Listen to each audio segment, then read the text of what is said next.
ಮಾತ್ರ ರಾಜ್ಯ ಒಂದು ಸುಭಿಕ್ಷವಾದ ರಾಜ್ಯ ಇರೋದಕ್ಕೆ ಸಾಧ್ಯ ಇವತ್ತು ಆಗ್ತದೆ. ಇವತ್ತು ಬಹುಶಃ ರವಿಶಂಕರ್ ಮತ್ತು ನೀವೆಲ್ಲ ಹೇಳಿದಂಥ ಸಂದರ್ಭದಲ್ಲಿ ನಮ್ಮ ಗಮನಕ್ಕೆ ಇವತ್ತು ಒಂದು ಕಾನೂನು ಮತ್ತು ಒಂದು ಬಹುಶಃ ಪ್ರಾಕ್ಟಿಕಲ್ ಆಗಿರುವಂಥ ಒಂದು ವಿಚಾರಗಳು ಚರ್ಚೆ ಬಂದಿದೆ. ಅದರ ಮಧ್ಯದಲ್ಲಿ ಅನುಷ್ಠಾನ ಆಗುವ ಸಂದರ್ಭದಲ್ಲಿ ಕೆಲವು ಆಗುವಂಥ ಗಮನಕ್ಕೆ ತಂದಿದೆ. ಇವತ್ತು ಕಾನೂನು ಕೂಡ ಒಂದು ಸ್ವಲ್ಪ ಚಿಂತನೆ ಜೊತೆ ಇವತ್ತು ಮಾಡ್ತಾರೆ. ಅದು ಯಾವಾಗಲೂ ಜನರಿಗೆ ತೊಂದರೆ ಆಗದ ರೀತಿ ಆಗಬೇಕು ನೋಡಿಕೊಳ್ಳೋದು ಜವಾಬ್ದಾರಿ. ಯಾಕಂತ ಹೇಳಿದ್ರೆ ಸಿಗ್ನಲಿಗೆ ಸಂಬಂಧಪಟ್ಟಾಗೆ ತಾವೆಲ್ಲ ಕೂಡ ಹೇಳಿದ್ದೀರಿ, ಎಲ್ಲ ಕೂಡ ಸೇರಿ ಮೋಷದಲ್ಲಿ ಬಂದ್ ಮಾಡೋದು ಕೂಡ ಇವತ್ತು ಚಿಂತೆ ಇಲ್ಲ ಅಂತೇಳಿ ಒಂದು ಸ್ಪಷ್ಟವಾದ ಒಂದು ಸಂದೇಶ ಇವತ್ತು ಬರೋದಾಗ್ತದೆ. ಕಾನೂನು ಕೂಡ ಬೇರೆ ಬೇರೆ ರೀತಿಯಿಂದ ಬರ್ತದೆ. ಯಾಕಂತ ಹೇಳಿದ್ರೆ ನಾವು ಕಿದ್ವಾ ಎಂಬ ಕ್ಯಾನ್ಸರ್ ಆಸ್ಪತ್ರೆಗೆ ಹೋದ್ರೆ ಅಲ್ಲಿ ಬಹುಶಃ ನಮಗೆ ನೋಡುವಾಗ ನಿಮ್ಮ ಕಣ್ಣಲ್ಲಿ ನೀರಲ್ಲ, ಅಲ್ಲಿ ಕಣ್ಣಲ್ಲಿ ರಕ್ತ ಬರುವಂತ ಕೆಲಸ ಇವತ್ತು ಆಗ್ತದೆ.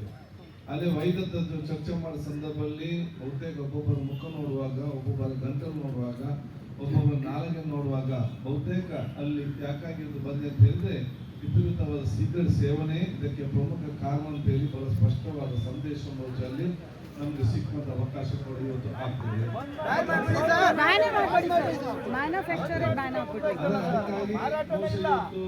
ಸರ್ಕಾರ ಇದನ್ನೆಲ್ಲ ಕೂಡ ಇವತ್ತು ಎಲ್ಲರೂ ನೋಡಿಕೊಂಡು ಇವತ್ತು ಆ ಎಲ್ಲ ಆ ಪೇಷಂಟ್ಗೆಲ್ಲ ಕುಟುಂಬಸ್ಥರು ಎಲ್ಲ ಕೊಟ್ಟು ನಾಳೆ ನನ್ನ ಮನೆಯವರಾಗ್ಬೋದು, ಯಾರು ಆಗ್ಬಾರ್ದು, ಯಾರು ಆಗ್ತದೆ ಅಂತ ಹೇಳಿದ್ರೆ ಆ ಕುಟುಂಬಸ್ಥರಿಗೆ ಅದರ ನೋವಿನ ವಿಚಾರ ಗೊತ್ತಿರುವಂಥದ್ದು.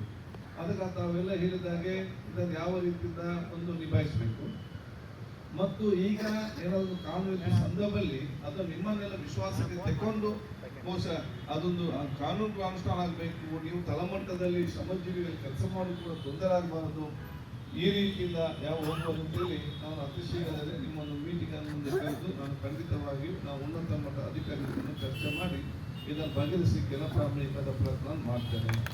ಅದರ ಜೊತೆಯಲ್ಲಿ ತಾವು ಇದನ್ನು ತಾವು ಹೇಳಿದ್ದೀರಿ, ಬಹುಶಃ ಕೆಲವೊಂದು ಕಡೆ ಇವತ್ತು ತಾವು ಹಿಂದಿನ ದಾರಿ ಕೆಲಸ ಮಾಡೋದು ಸಣ್ಣ ವ್ಯಾಪಾರ ಮಾಡ್ತಾ ಇದ್ದೀರಿ. ಯಾರಾದ್ರೂ ಒಂದು ಸ್ಕೂಲ ಅಥವಾ ಅಲ್ಲಿ ಒಂದು ಹೋಟೆಲ್ ಅಥವಾ ಒಂದು ಬಿಲ್ಡಿಂಗ್ ಬಂದಾಗ ಏಕಾಏಕಿ ಯಾವುದೇ ಒಂದು ಗಮನಕ್ಕಿಲ್ಲದೆ ಅದನ್ನು ಅಲ್ಲಿಂದ ಕಿತ್ತು ಬಿಸಾಡುವಂಥದ್ದು ತೆಗೆದು ಹೋಗುವಂಥ ಏನಿದೆ ಅದನ್ನು ನಾವು ಖಂಡಿತವಾಗಿ ನಾವು ಮಾತಾಡಿಕೊಂಡು ಏನಾದರೂ ನೀವು ಅಲ್ಲಿ ಏನಾದರೂ ಒಂದು ಶಾಪ್ ಇಟ್ಟಲ್ಲಿ ಏನಾದರೂ ಬಂದು ಅಲ್ಲಿ ವರ್ಗ ಮಾಡಬೇಕಾದ್ರೆ ಕನಿಷ್ಠವಾದ ಸ್ವಲ್ಪ ಮಟ್ಟಿನ ಆ ಒಂದು ಕಾಮನ್ ಸೆನ್ಸ್ ಕೊಡಬೇಕು. ಅದು ನಿಮ್ಮ ಗಮನಕ್ಕೆ ಕೊಡಲಿಕ್ಕೆ ಬೇಕಾಗುವಂಥ ನಿಮ್ಮ ಮಾತೇನಿದೆ ಅದಕ್ಕೆ ನಾನು ಕೂಡ ಧ್ವನಿಗೂಡಿಸಿಕೊಂಡೇ ಬಹುಶಃ ನಿಮ್ಮ ಜೊತೆ ಇದ್ದೇನೆ ಮಾತಾಡ್ಕೊಂಡು ಬಹುಶಃ ತಾವಿದ್ರೆ ಎರಡು ಮೂರು ವಿಚಾರ ತಾವು ಎಲ್ಲ ಸ್ಪಷ್ಟವಾದ ವಿಚಾರ ತಾವು ಹೇಳಿದ್ದೀರಿ.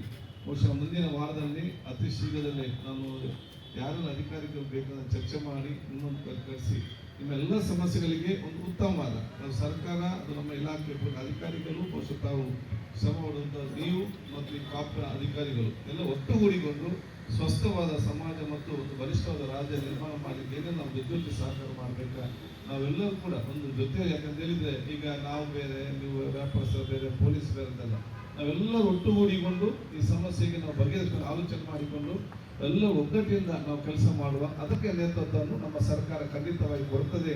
ಜನಪರವಾಗಿ ಮತ್ತು ನಿಮ್ಮ ಪರವಾಗಿ ಶ್ರಮಜೀವಿಗಳ ಪರವಾಗಿ ನಾವು ನಿಲ್ತೇವೆ ಅಂತ ನಾನು ಹೇಳಿಕೊಂಡು ನಿಮ್ಗೆಲ್ಲರಿಗೂ ಮತ್ತು ರವಿಶಂಕರ್ ಮತ್ತು ಇವತ್ತು ಸಂಘರ್ಷ ಕಾರ್ಯಕ್ರಮ ಪ್ರತಿನಿತ್ಯವೂ ಕೂಡ ನನ್ನ ಅಭಿನಂದನೆ ಸಲ್ಲಿಸ್ತೇನೆ. ಮಹಿಳಾ ಅಧ್ಯಕ್ಷರು ಕೂಡ ಫೋನ್ ಮಾಡಿ ಈ ರೀತಿ ಇದೆ ಅಂತ ಹೇಳಿ ಬಹುಶಃ ಮಾತನಾಡಿ ಇವತ್ತು ಹೇಳಿದೆ. ನಿಮ್ಮೆಲ್ಲರ ಆ ವಿಚಾರ ಗಮನಕ್ಕೆ ನಾವು ಇವತ್ತು ತೆಕ್ಕೊಂಡು ಮುಂದಿನ ದಿನಗಳಲ್ಲಿ ನಾವು ಜೊತೆ ಕೆಲಸ ಮಾಡಿ ಅದನ್ನು ನಾನು ಬಹುಶಃ ನಾನು ಮಾತಾಡ್ತೇನೆ. ಯಾರಿವತ್ತು ನಮ್ಮ ಇಲಾಖೆಯ ಅನುಷ್ಠಾನ ಆಗುವ ಮೂಲಕ ಒಂದು ಸಮಸ್ಯೆ ಆಗ್ತದೆ ಸಂಬಂಧಪಟ್ಟ ಅಧಿಕಾರಿಗಳಿಗೆ ನಾನು ಮಾತಾಡಿಕೊಂಡು ಬಹುಶಃ ಅಲ್ಲಿ ನೀವು ಕೂಡ ಆ ಕಾನೂನು ವ್ಯಾಪ್ತಿಗಳು ನೀವು ಕೂಡ ಮೀರದ ರೀತಿಯಲ್ಲಿ, ಯಾಕಂತ ಹೇಳಿದ್ರೆ ಮನೆ ಮುಂದೆ ಅದು ಸಿಗರೇಟಿಂದಾಗಿ ಸಮಸ್ಯೆ ಆಗೋದು ಬೇಡ. ಬೇರೆ ಬೇರೆ ಕಾರಣಗಳಿರ್ಬೋದು ಇದಕ್ಕೆ. ನೀವು ಕೂಡ ಅಷ್ಟೇ ವ್ಯಾಪಾರ ಮಾಡೋದು ಕೂಡ ಅಷ್ಟೇ. ಅದೇ ಅದೆಲ್ಲ ಹೇಳ್ತೇನೆ. ಅದೇ ಲೇಡೀಸ್ಗೆ ಪೊಲೀಸ್ ಅಂದ್ರೆ ಭಯ. ಅಂಗಡಿ ಒಳಗಡೆ ಸೀದಾ ಪೊಲೀಸ್ ಏನ್ ಮಾಡ್ತಾರೆ? ಅಂಗಡಿ ಎದುರು ಸೇರ್ಬಾರ್ದು ಅಂತಾರೆ. ಅದಕ್ಕಾಗಿ ಅನಗತ್ಯವಾಗಿ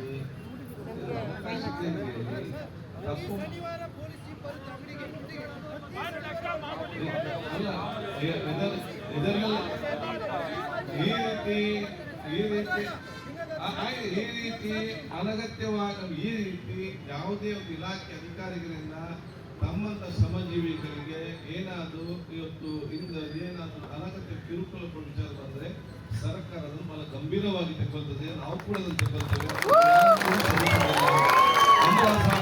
ಅಂತ ಸಂಬಂಧಪಟ್ಟಾಗೆ ಏನಾದ್ರು ಇದ್ರೆ ಅಂತ ಅಧಿಕಾರಿಗಳು ನಮ್ಮ ಗಮನಕ್ಕೆ ತಂದಂತ ಸಂದರ್ಭದಲ್ಲಿ ಬಹುಶಃ ಖಂಡಿತವಾಗಿಯೂ ಆ ಒಂದು ಸಂದೇಶವನ್ನು ನಾವು ಕೂಡ ಅದನ್ನ ಆಕ್ಷನ್ ತಗೊಳ್ಳೋ ಮುಖಾಂತರ ನಾವು ಖಂಡಿತವಾಗಿ ನಾವು ಕೊಡ್ತೇವೆ ಅಂತ ಕೂಡ ನಾನು ಹೇಳಲಿಕ್ಕೆ ನಾನು ಇವತ್ತು ಬಯಸ್ತೇನೆ. ಒಟ್ಟಾರೆ ಎಲ್ಲಾ ವಿಚಾರ ಸಂಬಂಧ ಕೂತ್ಕೊಂಡು ಚರ್ಚೆ ಮಾಡಿ ಅದು ಜನಪ್ರತಿನಿಧಿಯಲ್ಲಿ ನಿಮ್ಮ ಸಂಘ ಇರಲಿ, ಶ್ರಮಜೀವಿಗಳು ಮತ್ತು ಇಲಾಖೆ ಅಧಿಕಾರಿ ಇರಲಿ ಜೊತೆಗೂಡಿ ಒಬ್ಬರಿಗೊಬ್ಬರು ಸಹಕರಿಸಿಕೊಂಡು ನಾವೆಲ್ಲರಿಗೂ ಒಗ್ಗಟ್ಟಿನಿಂದ ಈ ಸಮಸ್ಯೆಯನ್ನು ಬಗೆಹರಿಸಲಿಕ್ಕೆ ನಮ್ಮ ಶಕ್ತಿ ಬೇಕಾದ ನಾವು ಮಾಡುವ ಮತ್ತು ಆ ಸಮಸ್ಯೆಯನ್ನು ಬಗೆಹರಿಸುವ ವಿಶ್ವಾಸ ಕೂಡ ನನಗೆ ಇದೆ ಅಂತ ಹೇಳಲಿಕ್ಕೆ ನಾನು ಇವತ್ತು ಬಯಸ್ತೇನೆ. ಒಂದೇ ಒಂದು ಮಾತು ಒಂದೇ ನಿಮಿಷ. ಈಗ ದೇವನಹಳ್ಳಿಯಲ್ಲಿ ಸರ್ ಮೊನ್ನೆ ಒಂದು 6 ತಿಂಗಳ ಹಿಂದೆ ಒಬ್ಬ ಬೇಕರಿಯವರ ಮೇಲೆ ಅತೀವವಾದ ಹಲ್ಲೆಯನ್ನ ನಡೆಸ್ತಾರೆ ಒಬ್ಬ ಪೊಲೀಸ್